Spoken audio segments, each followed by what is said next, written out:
Pesta Demokrasi digelar, warga negara Indonesia akan menggunakan hak pilihnya dalam 5 pemilihan sekaligus dalam pemilihan umum serentak tahun 2024.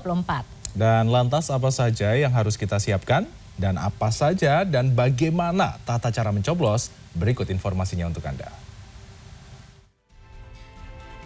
Sebelum menggunakan hak pilih, Anda harus tahu terlebih dahulu juga mengenal siapa saja peserta pemilu 2024. Nah, Anda sudah kenal atau belum? Dan kita lihat ini adalah gambaran TPS tempat Anda memilih nanti. Dan di sebelah kanan saya ini pertama Anda akan memilih calon presiden dan calon wakil presiden. Yang kedua Anda akan memilih anggota DPR RI. Yang ketiga Anda juga akan memilih anggota DPD RI. Keempat Anda akan memilih anggota DPRD provinsi. Dan yang terakhir Anda akan memilih anggota DPRD kabupaten atau kota. Dan selanjutnya yang juga wajib Anda perhatikan adalah beberapa hal berikut agar tidak salah dalam menggunakan surat suara pemilu 2024 saat pemungutan suara nanti. Terutama nih bagi Anda yang baru pertama kali memiliki hak suara pada tahun ini. Perhatikan, Anda akan mendapatkan 5 warna kertas suara pemilu 2024 dengan keterangan dan fungsi yang berbeda-beda. Kita akan bahas satu persatu. Yang pertama ada surat suara berwarna abu-abu, ini untuk memilih calon presiden dan calon wakil presiden Republik Indonesia. Dan di sebelahnya ini ada surat suara berwarna kuning untuk memilih calon anggota Dewan Perwakilan Rakyat atau DPR RI. Sementara surat suara berwarna merah, ini untuk memilih calon anggota Dewan Perwakilan Daerah atau DPD RI. Berikutnya surat suara berwarna biru untuk memilih calon anggota Dewan Perwakilan Rakyat Daerah atau DPRD Provinsi.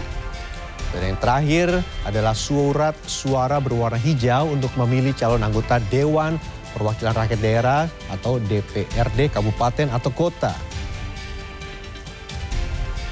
Nah, setelah Anda sampai di tempat pemungutan suara atau TPS, Anda selanjutnya akan menyerahkan surat pemberitahuan pemungutan suara kepada pemilih atau formulir C6 dan kartu tanda penduduk atau KTP elektronik kepada petugas kelompok penyelenggara pemungutan suara atau KPPS. Ingat ya, jangan lupa jangan sampai ketinggalan di rumah sebelum Anda berangkat ke TPS nanti.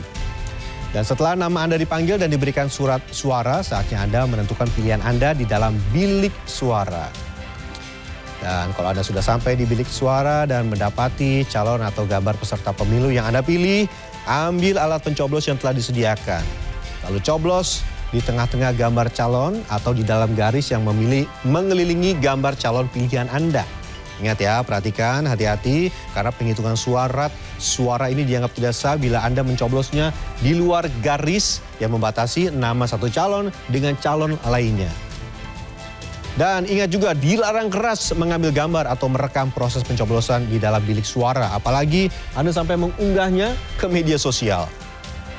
Dan setelah mencoblos, kemudian lipat surat suara sesuai dengan petunjuk. Lalu Anda bergerak, masukkan surat suara yang sudah dilipat ke dalam kotak yang sudah disediakan.